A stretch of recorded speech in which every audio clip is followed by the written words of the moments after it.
Some other details you have to consider before you get to closing. Insurance, this is number one. Our recommendation is that you get in touch with an insurance agent the moment that we find a property. Do not wait until the lender requires it. Begin talking to the agent, getting quotes. We have some great brokers in our area who represent multiple insurance carriers that can help you find the best package for your needs, to get good coverage on the property, and to meet your financial goals. You can also go with someone who represents one carrier. Just make sure that you're getting the package that you need for the price that makes sense for you. We always recommend shopping insurance carriers, not in a mean way, just in a way to make sure that you are getting what you need.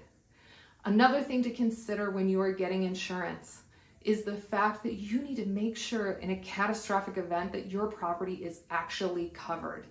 Do not get the cheapest policy. If there were to be a fire, you want to make sure you can actually rebuild the property. Talk to your insurance agent about how that combines with potentially an umbrella policy, as well as your car insurance. Do you get a life insurance policy if you don't already have one? These are all good conversations to have, and the home buying process can spur all sorts of education and information.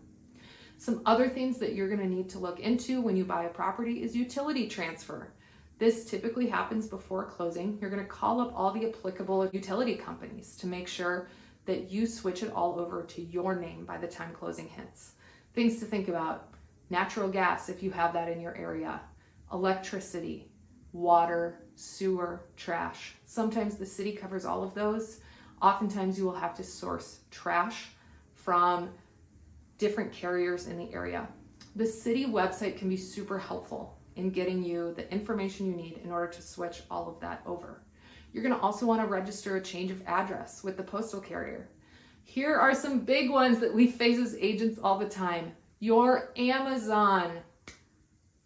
Please, please, please switch your Amazon delivery address ASAP.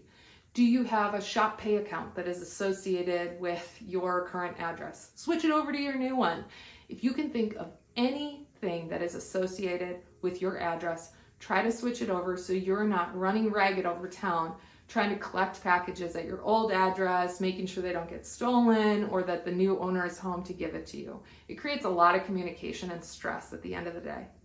You're going to also want to arrange a moving company if you haven't found one already. We have a lot of great resources here in the Twin Cities we'd be happy to share with you. And then lastly, you're going to also want to look at your driver's license.